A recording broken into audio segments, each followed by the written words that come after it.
हाँ तो प्यारे स्टूडेंट, एक बार फिर से महात्मा जी स्टडी 91 चैनल में आप सभी का स्वागत है। देखिए, स्टार्ट करने जा रहे हैं क्लास 11th के फिजिक्स का। टॉपिक है एरर एनालिसिस, त्रुटि विश्लेषण। तो देखिएगा, त्रुटि विश्लेषण में क्या होता है। त्रुटि विश्लेषण, एरर एनालिसिस, तो आप लोगों ने पढ़े हैं कि जो हम लोगों का भौतिक विज्ञान होता है, मापन का विज्ञान होता है, द मेजरमेंट ऑफ साइंस। तो भौतिक विज्ञान जो होता है मापन का ही विज्ञान होता है। इसमें हम लोग माप तौल के ही बारे में पढ़ते हैं। जब हम लोग किसी भी भौतिक राशि को मेजरमेंट करते हैं तो उसमें त्रुटि आती है, तो उस त्रुटि की गणना किस प्रकार से किया जाता है। क्लियर हुआ? तो देखिएगा, त्रुटि क्या होती है।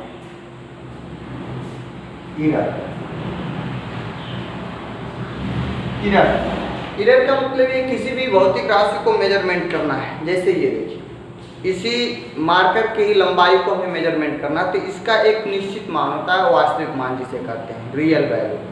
और इसे हम यदि किसी मेजरमेंट से मेजरमेंट करें, यंत्र से मेजरमेंट करें, तो इसमें भी कुछ फॉल्ट आएगी। जैसे मैंने कह दिया कि किसी इस मार्कर की लंबाई कितनी है, 3.5 सेंटीमीटर है, और हमने मेजरमेंट किया तो कितना आ गया, 3.6 सेंटीमीटर आ गया। तो अब इसका क्या निकालेंगे, त्रुटि। तो त्रुटि निकालने के लिए इसके वास्तविक मान में से क्या करते हैं, रियल प्रायोगिक वैल्यू को घटाते हैं। जो आता है वही क्या कहलाता है, उस वस्तु की, उस राशि की त्रुटि कहलाती है। तो इसकी त्रुटि निकालेंगे तो त्रुटि इज इक्वल्स टू कितना हो जाएगा, 3.5 डिफरेंस 3.6 इक्वल टू 0.1। ये क्या कहलाती है, त्रुटि कहलाती है। तो आप इस तरीके से इसे डिफाइन कर सकते हैं। किसी भौतिक राशि के वास्तविक मान और प्रायोगिक मान के अंतर को ही क्या कहते हैं, त्रुटि कहते हैं भैया। क्लियर हुआ? किसी भौतिक राशि के वास्तविक मान और प्रायोगिक मान के अंतर को ही उस राशि की क्या कहते हैं, त्रुटि कहते हैं। या दूसरी डिफिनीशन आप बता सकते हैं, किसी भौतिक राशि की अशुद्धता को ही उस राशि का क्या कहते हैं, त्रुटि कहते हैं। तो लिखना चाहेंगे तो दोनों परिभाषा लिख सकते हैं। त्रुटि जो होती है वह 3 प्रकार की होती है। कितने प्रकार की होती है, 3 प्रकार की होती है। देखिएगा, त्रुटि होती है कितने प्रकार का, 3 प्रकार का। पहला होता है क्रमबद्ध त्रुटि, सिस्टमेटिक एरर। Systematic error. दूसरा होता है यादृच्छिक त्रुटि, यादृच्छिक त्रुटि। इंग्लिश में से क्या कहते हैं, रैंडम एरर। Random error. और तीसरी जो होती है स्थूल या गंभीर त्रुटि। स्थूल या गंभीर त्रुटि, इसे इंग्लिश में ग्रॉस एरर बोलते हैं, ग्रॉस एरर। ध्यान देंगे, त्रुटि के बारे में जान गए। त्रुटि क्या होती है, यानी कि किसी भौतिक राशि के वास्तविक मान और प्रायोगिक मान के अंतर को उस राशि की क्या कहते हैं, त्रुटि कहते हैं। या दूसरी डिफिनीशन आप बोल सकते हैं, किसी भौतिक राशि के अशुद्धता को ही उस राशि का क्या कहते हैं, त्रुटि कहते हैं। त्रुटि जो होती है मेरे दोस्तों, कितने प्रकार की होती है, 3 प्रकार की होती है। कौन कौन, क्रमबद्ध त्रुटि, यादृच्छिक त्रुटि और स्थूल या गंभीर त्रुटि। तो आप लोगों को त्रुटि की परिभाषा, त्रुटि के बारे में ऐसे नहीं पूछा जाएगा एग्जाम में। एग्जाम में आप लोगों को इस पे न्यूमेरिकल्स आएंगे, उसकी जानकारी रखना है। तो देखिएगा क्रमबद्ध त्रुटि सिस्टमेटिक एरर क्या होती है, इसको क्रम बाय क्रम से स्टडी करेंगे। तो क्रमबद्ध त्रुटि क्या होती है, इसका थोड़ा इंग्लिश नाम देखिएगा सिस्टमेटिक एरर। तो ये इतना सिस्टम SYSTEM सिस्टम को देखिएगा। सिस्टम का मतलब ये होता है कि कोई सिस्टम, जैसे हम लोग कोई प्रयोग करते हैं, एक्सपेरिमेंट करते हैं, तो आप लोगों को भी एक्सपेरिमेंट कराया जाएगा। जब कहीं अच्छे विद्यालय पाएंगे तो उस विद्यालय में भी आपको प्रयोग के बारे में पढ़ाया जाएगा, लैब में ले जाया जाएगा, एक्सपेरिमेंट कराया जाएगा। तो उसमें क्या होती है, कुछ सिस्टम्स होते हैं, जैसे कोई संयोजित जगह हो। ऐसे थोड़ी है कि हम लोग धूप में बैठकर एक्सपेरिमेंट कर लेंगे। उसके लिए आप लोगों को कोई संयोजित जगह चाहिए जहाँ पे पूरे सिस्टम उपस्थित हों। जैसे कोई भी एक्सपेरिमेंट करना है तो उसके लिए यंत्र का उपयोग, यंत्र चाहिए ना। तो उसमें जो ये सिस्टम के बारे में जो त्रुटि होती है, जो सिस्टम के अंतर्गत त्रुटि होती है, उस त्रुटि को हम लोग क्या कहते हैं, क्रमबद्ध त्रुटि। इस त्रुटि का ज्ञान, इस त्रुटि का को हमें पहले से क्या होता है, ज्ञात होता है। क्लियर हुआ। और ये दोनों जो त्रुटि हैं, इसकी त्रुटि हमें ज्ञात पहले से नहीं होती है, इसीलिए हम लोग इस त्रुटि के बारे में अध्ययन करते हैं, इस त्रुटि का अध्ययन नहीं। क्लियर हुआ। तो देखिएगा क्रमबद्ध त्रुटि यानी कि जिस भौतिक राशियों के त्रुटि का ज्ञान पहले से प्राप्त होता है, उस त्रुटि को हम लोग क्या कहते हैं, क्रमबद्ध त्रुटि कहते हैं। या आप बता सकते हैं वह त्रुटि जिसका कारण हमें ज्ञात होता है, उसे क्रमबद्ध त्रुटि कहते हैं। अब देखिएगा क्रमबद्ध त्रुटि जो होती है 4 प्रकार का होता है। कितने प्रकार का होता है, 4। नंबर पहला ये यंत्रगत त्रुटि। यंत्रगत त्रुटि, इसे इंग्लिश में क्या बोलते हैं, instrumental error. Instrumental error. Second पर होता है व्यक्तिगत त्रुटि। व्यक्तिगत त्रुटि, पर्सनल एरर। Personal error. तीसरा होता है प्रायोगिक त्रुटि। प्रायोगिक त्रुटि, जिसे हम लोग बोलते हैं एक्सपेरिमेंटल एरर। Experimental error.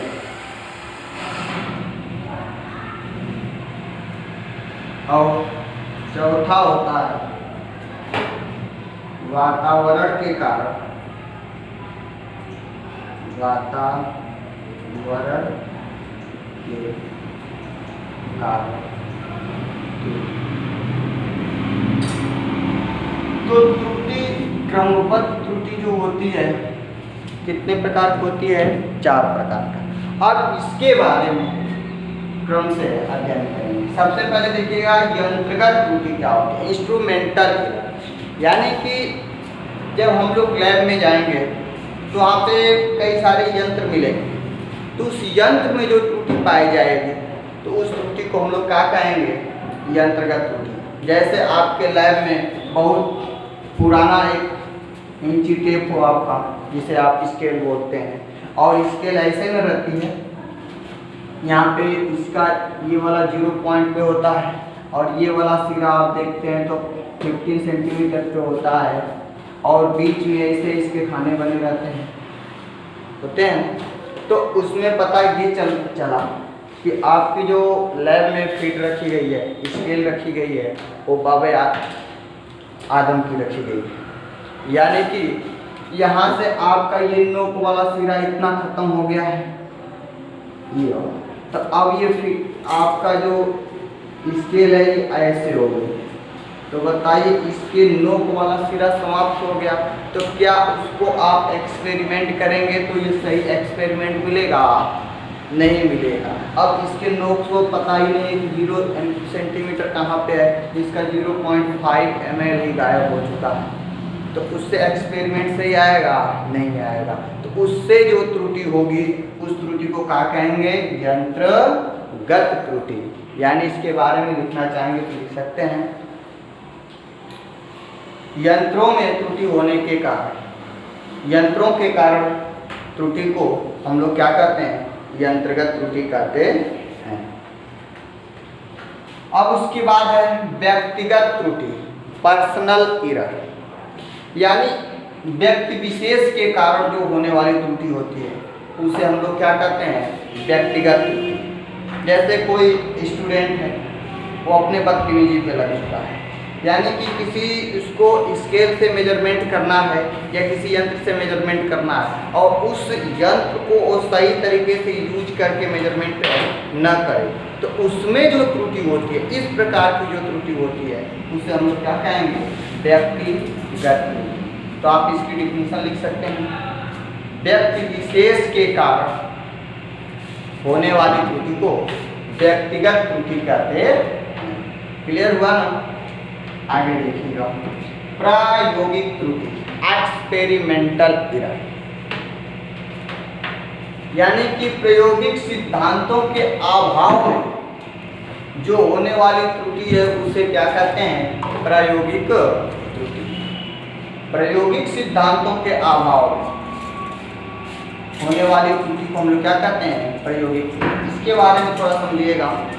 जैसे कहीं पे भी एक्सपेरिमेंट कराया जाता है तो उससे पहले आपको लैब में ले जाने से पहले अध्यापक उससे एक दिन पहले आपको उस प्रयोग के बारे में अच्छी तरीके से उसको पढ़ाते हैं, समझाते हैं। और उस दिन कोई स्टूडेंट क्लास में अटेंड नहीं था, यानी वो घर पे बैठा था, और जिस दिन एक्सपेरिमेंट का नंबर है उस दिन वो स्टूडेंट गया सीधे लैब में पहुंचा, तो क्या उसको एक्सपेरिमेंट के बारे में अच्छी तरीके से जानकारी नहीं है, तो उसमें जो त्रुटि आएगी तो उस त्रुटि को हम लोग क्या कहते हैं? प्रायोगिक त्रुटि कहते हैं, एक्सपेरिमेंटल एरर कहते हैं।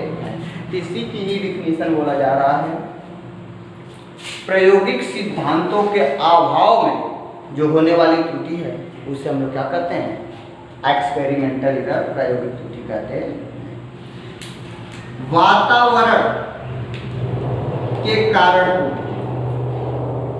यानी कि वातावरण के प्रभाव में जो के कारण जो त्रुटि होती है उस त्रुटि को हम लोग कहते हैं वातावरण के कारण त्रुटि। जैसे मान लो कि आप एक्सपेरिमेंट कर रहे हो लैब में, उसी समय आपको बहुत ज़्यादा गर्मी हो या आंधी तूफान आ गया, तो आपके एक्सपेरिमेंट इधर उधर चले जाएंगे, जिससे आपके एक्सपेरिमेंट में कुछ त्रुटि आ जाएगी, तो उस त्रुटि को हम लोग कहते हैं वातावरण के कारण।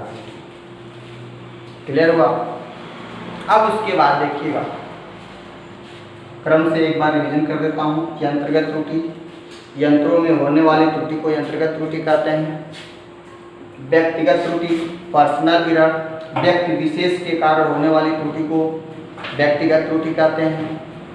प्रायोगिक त्रुटि, एक्सपेरिमेंटल एरर, प्रायोगिक सिद्धांतों के अभाव में होने वाली त्रुटि को हम लोग क्या कहते हैं? प्रायोगिक त्रुटि, पर्सनल एरर कहते हैं। एक्सपेरिमेंटल एरर, वातावरण के कारण त्रुटि, वातावरण में होने वाले परिवर्तन जैसे ताप, दाब, सांद्रता, वायु, अन्य वातावरण के कारण जो त्रुटि होगी उस त्रुटि को हम लोग क्या कहते हैं? वातावरण के कारण त्रुटि कहते हैं। अब नंबर आती है इसका यादृच्छिक त्रुटि, रैंडम एरर। रैंडम एरर क्या होता है? यह त्रुटि जो होती है इसका नाम ही है कि रैंडम, यादृच्छिक हिंदी में बोलते हैं। यानी कि यह त्रुटि जो होती है आकस्मिक त्रुटि होती है। एक बात ध्यान दीजिएगा, इस त्रुटि का हमें कारण ज्ञात होता है, कारण ज्ञात होता है, इसलिए इस त्रुटि का हम लोग क्या करते हैं, अध्ययन करते हैं। लेकिन इस त्रुटि का कारण हमें पहले से ज्ञात नहीं होता और न ही इसका ही ज्ञात होता है, इसलिए इस त्रुटि का अध्ययन हम लोग नहीं करते। लेकिन देखिएगा यादृच्छिक त्रुटि क्या होती है। यह जो त्रुटि होती है आकस्मिक त्रुटि होती है, मतलब एकाएक घटना जो होती है उस त्रुटि को हम लोग क्या कहते हैं, यादृच्छिक त्रुटि। जैसे एक एग्जाम्पल से सहायता से आपको सिखाते हैं। मान लीजिए एक मेरा कोई फ्रेंड है और वो बेचारा बॉम्बे में रहता है। एक फ्रेंड है जो कहाँ रहता है, बॉम्बे में रहता है। बॉम्बे में अपना नौकरी करता है, बेरोजगार है। वो बेचारा घर आया था अपने और जा रहा था ट्रेन पकड़ने। उसकी 9:30 बजे से ट्रेन थी। गया स्टेशन पे और 9:30 बजे के बजाय वो बेचारा पहुंचा 10 बजे। तो स्टेशन पे पहुंचा तो उसकी ट्रेन छूट गई। जब ट्रेन छूट गई तो अब वो सोचा कि भाई हम कहाँ जाएंगे। तो उसको याद आया कि चलिए एक मेरा फ्रेंड रहता है जो फिजिक्स और मैथ पढ़ाता है, तो उसके रूम पे चले जाएंगे, कोई कहीं है उसका रूम। तो उस समय मेरा मोबाइल क्या था, स्विच ऑफ था। फ़ोन लगा रहा था, नहीं लग रहा था। तो उसके बाद वो किसी से पूछते पूछते भाई कोई एक अध्यापक वो मैथ फिजिक्स पढ़ाते हैं, उसका रूम कहाँ है, वहाँ पे जाना है। तो पूछते पूछते वहाँ पे गया। जब मेरे रूम पे पहुँचा तो हमने उससे पूछा कि भाई तुम कहाँ से आए, कैसे आ गए। तो कहा गया उसी तरीके से अट्रंडम आ गए। अट्रंडम नाम सुनिएगा, अट्रंडम। अट्रंडम से ही बना है रैंडम, अकस्मात आ गया। तो उसी तरीके से क्या है कि यादृच्छिक त्रुटि, ये आकस्मिक त्रुटि होती है, अट्रंडम एरर होती है, जिसे हम लोग रैंडम एरर बोलते हैं। क्लियर हुआ? तो आप एक लाइन लिख सकते हैं, यह त्रुटि आकस्मिक त्रुटि होती है। यह त्रुटि आकस्मिक त्रुटि होती है। इस त्रुटि का कारण पहले से हमें ज्ञात नहीं होता है। चलिए स्थूल या गंभीर त्रुटि के बारे में देखते हैं। ग्रॉस एरर, इसमें क्या होता है, ये ऐसी त्रुटि है, कब ये उत्पन्न होता है, ये प्रेक्षक के लापरवाही के कारण होता है। जब कोई एक्सपेरिमेंटर मैन यानी कि प्रयोग करने वाला स्टूडेंट लापरवाही करता है तो उसकी लापरवाही के कारण जो त्रुटि उत्पन्न होती है उस त्रुटि को हम लोग क्या कहते हैं, स्थूल या गंभीर त्रुटि। जैसे देखिएगा आप जब लैब में एक्सपेरिमेंट करेंगे तो उस समय आपके पास कितने स्टूडेंट, लगभग मान लीजिए 60 स्टूडेंट हैं। तो 60 स्टूडेंट होते हैं तो सभी स्टूडेंट को हमें एक्सपेरिमेंट देना संभव नहीं है, ताकि उतना लैब में एक्सपेरिमेंट नहीं रखे होते हैं। तो क्या किया जाता है कि इन 60 बच्चों को एक ग्रुप में बांट दिया जाता है। हमारे पास भाई 20 एक्सपेरिमेंट हैं, 60 बच्चों को एक्सपेरिमेंट कराना है तो नहीं करा पाएंगे। क्या करेंगे, 3-3 का ग्रुप बना देंगे। तो कितना ग्रुप बनेगा, 20। 20 60 हो जाएगा। तो 3-3 स्टूडेंट का हम लोग क्या करते हैं, एक ग्रुप बनाते हैं और ग्रुप बना करके आपको एक्सपेरिमेंट करने के लिए दे दिया जाता है। तो उसमें एक स्टूडेंट क्या करता है, किसी मान लीजिए स्क्रू गेज का ही हमें क्या करना है, एक्सपेरिमेंट करना है। तो एक स्टूडेंट क्या करता है, एक स्केल को लेगा और उसको मापने के लिए एक्सपेरिमेंट तैयार हो जाएगा, और दूसरे को कहेगा बगल वाले को तुम नोट करो। देखिए एक्सपेरिमेंट जो कराया जाता है तो उसको एक्सपेरिमेंट करने के साथ साथ उसकी एक प्रैक्टिकल फाइल बनती है। तो उसकी प्रैक्टिकल फाइल को तैयार करना होता है, तो उसका मेजरमेंट नोट किया जाता है। तो देखिएगा जैसे ही एक स्टूडेंट यहाँ से मेजरमेंट करता है और दूसरे को कहता है तुम नोट करो, लिखो पहला एक्सपेरिमेंट कितना आया, 3.5 सेंटीमीटर। फिर बोला तो 3.5 सेंटीमीटर बोला तो उन्होंने क्या लिखा 2.5 सेंटीमीटर सुन लिया। दूसरा बोला चलिए ठीक है लिखो 3.7 सेंटीमीटर तो उसको सुनाई दिया 2.7 सेंटीमीटर।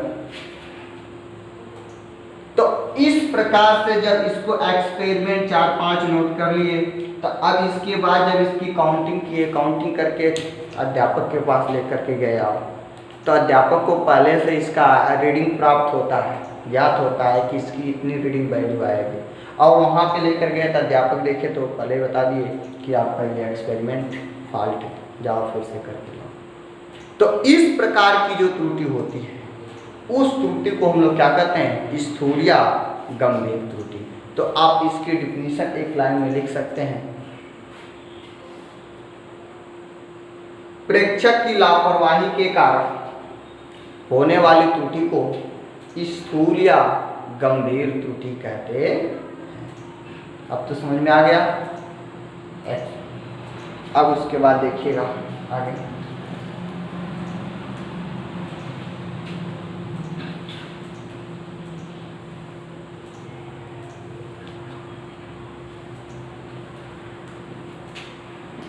त्रुटियों की गणना, त्रुटियों की गणना, कैलकुलेशन ऑफ एरर।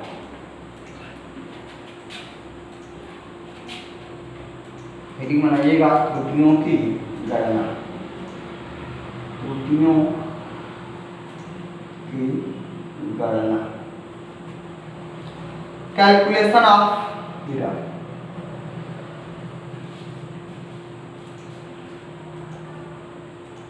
कैलकुलेशन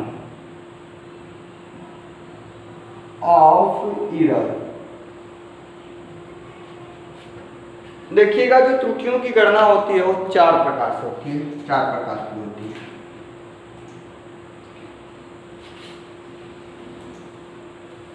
कितने प्रकार की होती है, 4 प्रकार की होती है। नंबर पहला है निरपेक्ष या परम त्रुटि, निरपेक्ष या परम त्रुटि। इंग्लिश में क्या बोलते हैं इसे,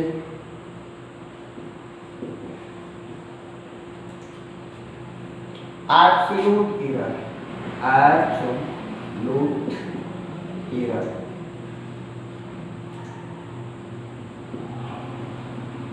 दूसरा होता है माध्य या औसत त्रुटि, माध्य या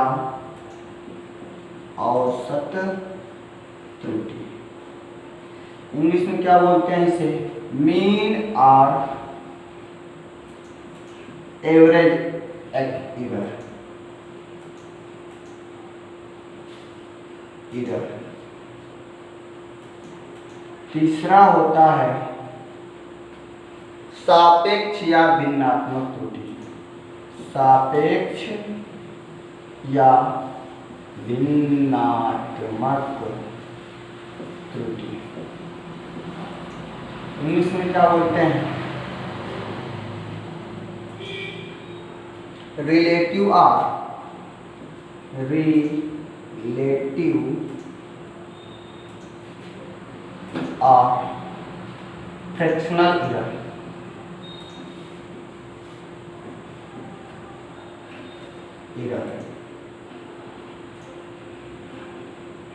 और चौथा होता है प्रतिशत त्रुटि, प्रतिशत त्रुटि, परसेंटेज एरर।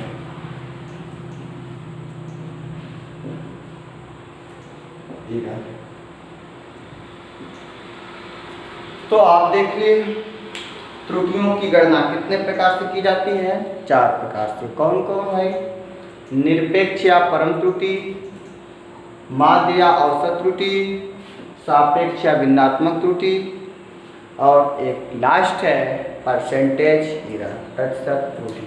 तो क्रम से हम लोग पढ़ते रहेंगे। निरपेक्ष या परम त्रुटि, ये किस प्रकार की त्रुटि होती है। लेकिन निरपेक्ष त्रुटि जो होती है वास्तविक मान और प्रायोगिक मान के अंतर को ही हम लोग क्या कहते हैं, निरपेक्ष त्रुटि। जैसे मान लेंगे कि कोई भौतिक राशि है, उसकी वास्तविक मान कितना है, a है, क्लियर हुआ, और हमने उसको मेजरमेंट किया तो कितना आया, a1 आया, तो उस राशि की निरपेक्ष त्रुटि को किससे दिखाएंगे, डेल्टा a से, इज इक्वल टू कितना आएगा, a, आप तो पढ़े हैं निरपेक्ष या निरपेक्ष त्रुटि इज इक्वल टू वास्तविक मान माइनस प्रायोगिक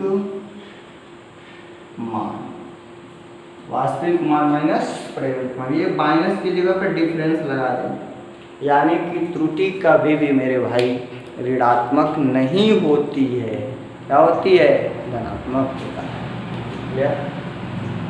तो निरपेक्ष त्रुटि इक्वल टू वास्तविक मान माइनस प्रायोगिक मान, तो हमने इसका वास्तविक मान कितना पाया, a, और उसका एक्सपेरिमेंटल वैल्यू कितना मिला, a1, तो निरपेक्ष त्रुटि इसका कितना हो जाएगा, बतलाइए, delta a1 is equal to कितना लिखेंगे, a माइनस a1, क्लियर। अगर तो इसी प्रकार इसका दूसरा एक्सपेरिमेंट करने पर a2 आया तो उसके दूसरे मान की निरपेक्ष त्रुटि कितना होगा, a डिफरेंस a2। इसी प्रकार तीसरे का निकालेंगे, तीसरा एक्सपेरिमेंट a3 आया तो ऐसे कितना हो जाएगा, a3 delta a3 equal to a difference a3।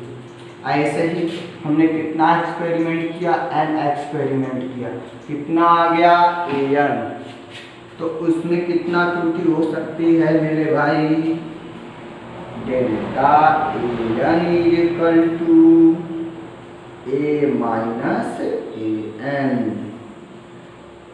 स्पष्ट हुआ। तो इस तरीके से हम लोग क्या निकालते हैं, निरपेक्ष या परम त्रुटि। अब देखिएगा, नोट करना हो तो नोट कर लीजिएगा, कर ली नोट, चलूँ आगे।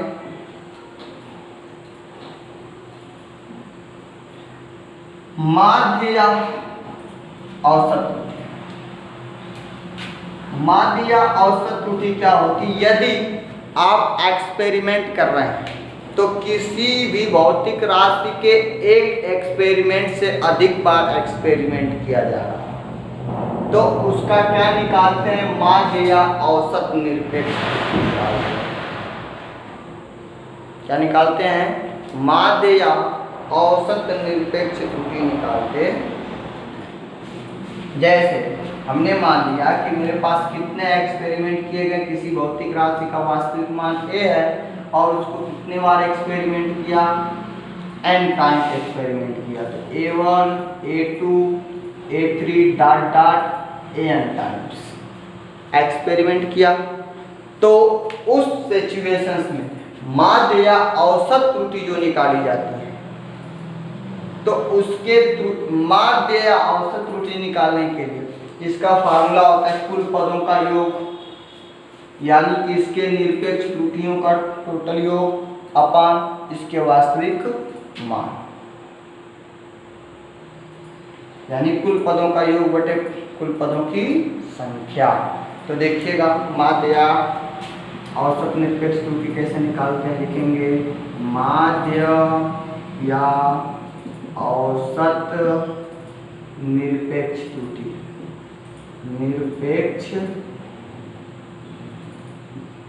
त्रुटि। तो माध्य या औसत निरपेक्ष त्रुटि के लिए बताया कुल पदों का योग बटे पदों की संख्या।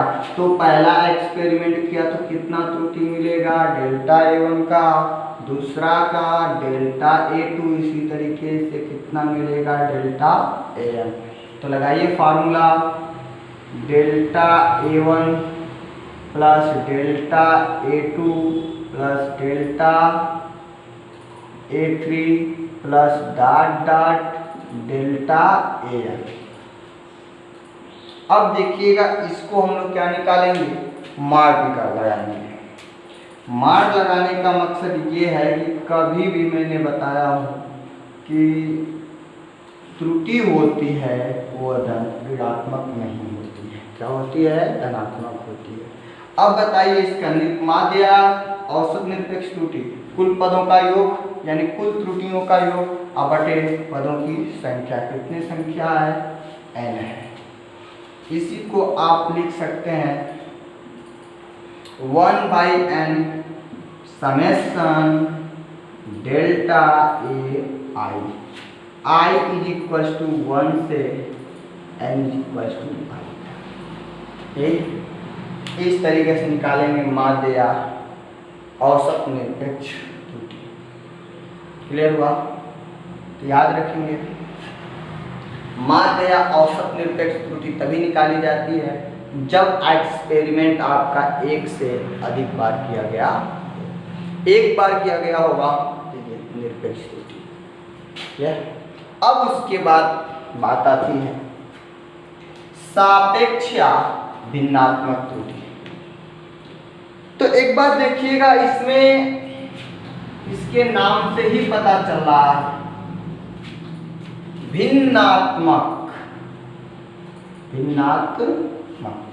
भिन्न तो सापेक्ष या भिन्नात्मक त्रुटि का ये मतलब होता है कि किसी भी भौतिक राशि के माध्य निरपेक्ष त्रुटि और उसके वास्तविक मान के अनुपात को उस राशि का क्या कहते हैं? माध्य या सापेक्ष या भिन्नात्मक त्रुटि कहते हैं। तो निकाल सकते हैं सापेक्ष या भिन्नात्मक त्रुटि इज इक्वल टू, मान लेंगे कोई भौतिक राशि क्या है? ए है, तो इसके त्रुटि में परिवर्तन त्रुटि कितना हो रही है? डेल्टा ए का। क्लियर? तो कितना होगा सापेक्ष या भिन्नात्मक त्रुटि? इसकी माध्य या औसत त्रुटि है अपान उसके वास्तविक मान। सापेक्ष या भिन्नात्मक त्रुटि कहलाती है। फिर से बोल दे रहा, उसकी डिफिनीशन नोट करना चाहे तो नोट कर सकते हैं। किसी भी भौतिक राशि के माध्य निरपेक्ष त्रुटि और उसके वास्तविक मान के अनुपात को उस राशि का सापेक्ष या भिन्नात्मक त्रुटि कहते हैं। अब एक है परसेंटेज एरर, प्रतिशत त्रुटि। तो बहुत आसान है प्रतिशत त्रुटि। देखिएगा प्रतिशत त्रुटि क्या होती है? यानी कि सापेक्ष या भिन्नात्मक त्रुटि में 100 से गुणा करने पर जो कुछ प्राप्त होता है उस त्रुटि को हम लोग क्या कहते हैं? प्रतिशत त्रुटि कहते हैं। तो कितना आसान है, ये भिन्नात्मक त्रुटि है, इसमें आप 100 से गुणा कर दीजिए, क्या बन जाएगा? प्रतिशत। स्पष्ट? क्या परिभाषा बोलेंगे इसका? भिन्नात्मक या सापेक्ष त्रुटि में 100 से गुणा करने पर जो कुछ प्राप्त होता है उसे प्रतिशत त्रुटि कहते हैं। तो इस तरीके से ये आपके क्या थे? त्रुटियों का गणना। कितने प्रकार के होते हैं त्रुटियों की गणना? 4 प्रकार से हम लोग कर सकते हैं। निरपेक्ष त्रुटि या परम त्रुटि, दूसरा माध्य या औसत त्रुटि, तीसरा सापेक्ष या भिन्नात्मक त्रुटि, चौथा परसेंटेज एरर। चलिए इस पर एक क्वेश्चन हो जाए, पूरा आपको कंप्लीट कर दिया जाए।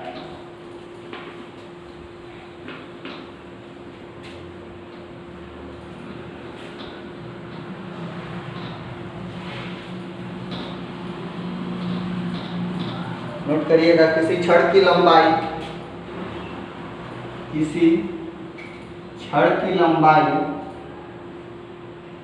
4.2 सेंटीमीटर, किसी छड़ की लंबाई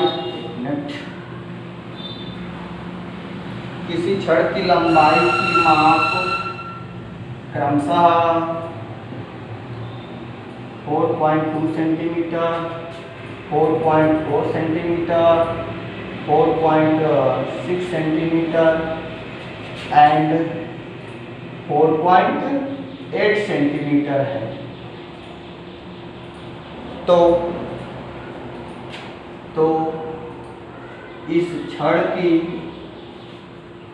निरपेक्ष त्रुटि देखिएगा, निरपेक्ष त्रुटि नंबर 2, औसत त्रुटि नंबर 3, भिन्नात्मक त्रुटि और नंबर 4, प्रतिशत त्रुटि, प्रतिशत त्रुटि, प्रतिशत त्रुटि की गणना कीजिए। देखिए कोई छड़ है, उसकी जो माप की लंबाइयाँ क्रमशः कितना कितना मेजरमेंट किया गया है, 4.2 centimetre, 4.4 centimetre, 4.6 centimetre and 4.8 centimetre. इस तरीके से 4 टाइम्स एक्सपेरिमेंट किया गया है। तो उस छड़ की क्या बताना है, निरपेक्ष त्रुटि, भिन्नात्मक त्रुटि, औसत त्रुटि और प्रतिशत त्रुटि। तो आप अभी पढ़े निरपेक्ष त्रुटि क्या होती है। किसी भी छड़ की वास्तविक मान और उसके प्रायोगिक मान के अंतर को क्या कहते हैं, निरपेक्ष त्रुटि कहते। तो पहले सॉल्व करते हैं इसका निरपेक्ष त्रुटि निकालने के लिए। तो निरपेक्ष त्रुटि निकालने के लिए हमें वास्तविक मान चाहिए। तो वास्तविक मान जब नहीं दिया रहता तो हम लोग इसकी औसत मान निकालते हैं, वही उसकी क्या कहलाती, वास्तविक मान कहलाती। तो औसत मान निकालने के लिए क्या करेंगे, या इसकी वास्तविक मान निकालने के लिए लिखेंगे वास्तविक मान इक्वल टू कुल पदों का योग बटे पदों की संख्या, या इसी को क्या बोलेंगे, औसत मान। औसत मान कुल पदों का योग, कितने पद हैं, 4.2 प्लस 4.4 प्लस 4.6 प्लस 4.8 अपान कितने पद हैं, 4। सॉल्व कर दीजिए, 8 × 14 = 18, 2 20 को 0, 4 × 14 16 और 2 18 अपान 4। सॉल्व कर दीजिए, कितना आ गया, 4.5 सेंटीमीटर। तो इसकी वास्तविक मान आपको प्राप्त हो गया। वास्तविक मान किससे डिनोट करेंगे, मान लीजिए ए से डिनोट करते हैं। तो वास्तविक मान मिल गया। तो हमें क्या चाहिए, निरपेक्ष त्रुटि या परम त्रुटि। तो निरपेक्ष त्रुटि किसके निकालेंगे, 4 एक्सपेरिमेंट किए तो 4 टाइम्स मिलेगा। तो पहले का निरपेक्ष त्रुटि A1 निकालेंगे ना, कितना आ जाएगा, A - A1 equal to A का मान कितना है, 4.5 माइनस A1 पहला एक्सपेरिमेंट 4.2। सॉल्व करिए जल्दी से, कितना आ गया, 0.3 सेंटीमीटर की त्रुटि आ गया। दूसरा निरपेक्ष त्रुटि निकालेंगे तो A - A2, A का मान 4.5, A1 A2 का मान कितना है, 4.4 इज इक्वल टू कितने का त्रुटि आ गया, 0.1 सेंटीमीटर का।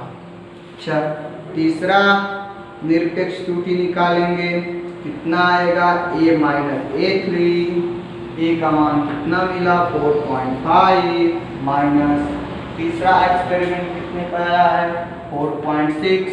तो 4.6 इज इक्वल टू, एक बात ध्यान देंगे यहाँ पे माइनस नहीं आएगा, ये डिफरेंस है। कितना आ जाएगा, 0.1 सेंटीमीटर।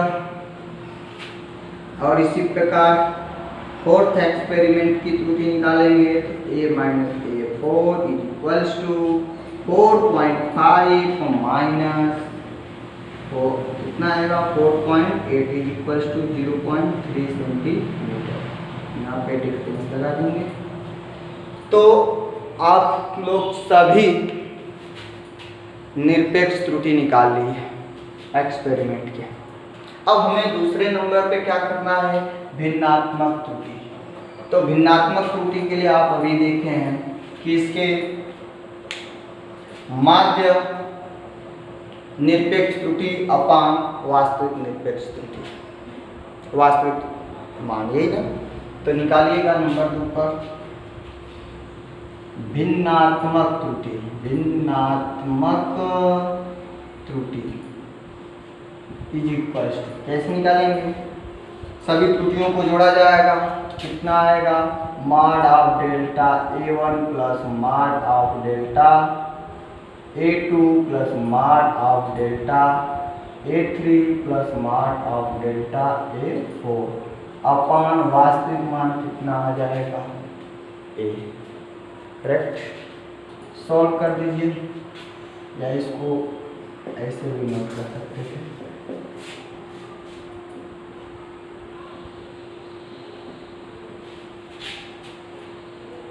सबका मान कितना आया है, सबको ऐड करिए। 0.3 प्लस 0.1 प्लस 0.1 प्लस 0.3 अपान वास्तविक मान कितना आया है, 4.5। सॉल्व कर दीजिए, 336 to 8, 0.8 अपान 4.4, दशमलव से दशमलव बर्बाद हो गया, कितना मिला, 8 अपान 45। ये आपका मिला भिन्नात्मक त्रुटि।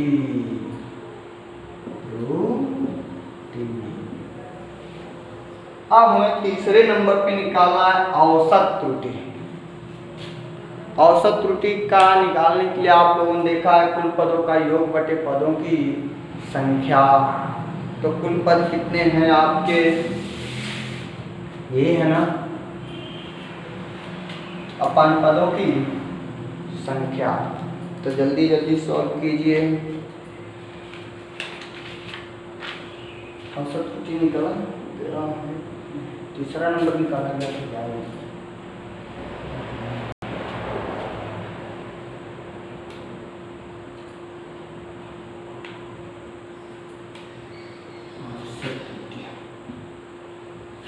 देख लीजिए। ये दूसरे नंबर को मान लीजिए, इसको तीसरा नंबर बना लीजिए। तो तीसरा नंबर पे क्या है, औसत त्रुटि। औसत त्रुटि का मतलब है कुल पदों का योग बटे पदों की संख्या। पदों का योग कितना है, औसत त्रुटि जो आप लोगों ने वास्तविक मान निकाले थे वही औसत त्रुटि में आएगा, निकल चुका है। आगे देखिएगा क्वेश्चन नंबर 4, प्रतिशत त्रुटि।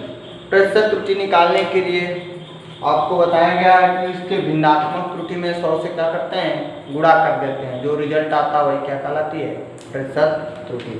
तो निकालेंगे प्रतिशत त्रुटि इक्वल्स टू भिन्नात्मक त्रुटि 8/45 इंटू मल्टीप्लाइड 100। किसमें आ गया भैया, प्रतिशत में, प्रतिशत। सॉल्व कर दीजिए, 5 से बोलिए, 5 9 45, 20 बचा 100, 20 8 160 अपन 9 सॉल्व कर देंगे, 9 9 7 तक।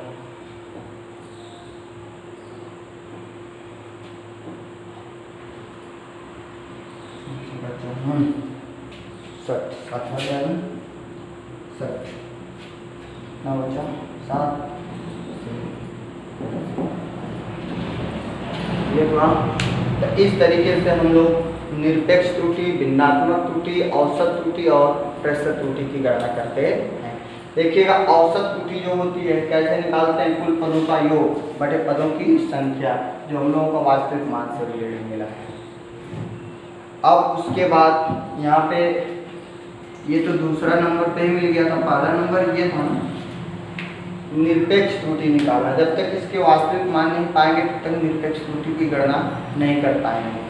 तो इसके वास्तविक मान आपके क्वेश्चंस में नहीं दिए गए थे, तो हम लोग क्या करते हैं, एक्सपेरिमेंटल जो वैल्यू होती है उनका एवरेज निकालते हैं। तो जब एवरेज निकलेगा तो वही आपकी क्या आती है, वास्तविक मान। तो वास्तविक मान मिल जाएगा तो निरपेक्ष त्रुटि निकाल लेंगे, उसके बाद भिन्नात्मक त्रुटि सॉल्व कर लेंगे, उसके बाद प्रतिशत त्रुटि।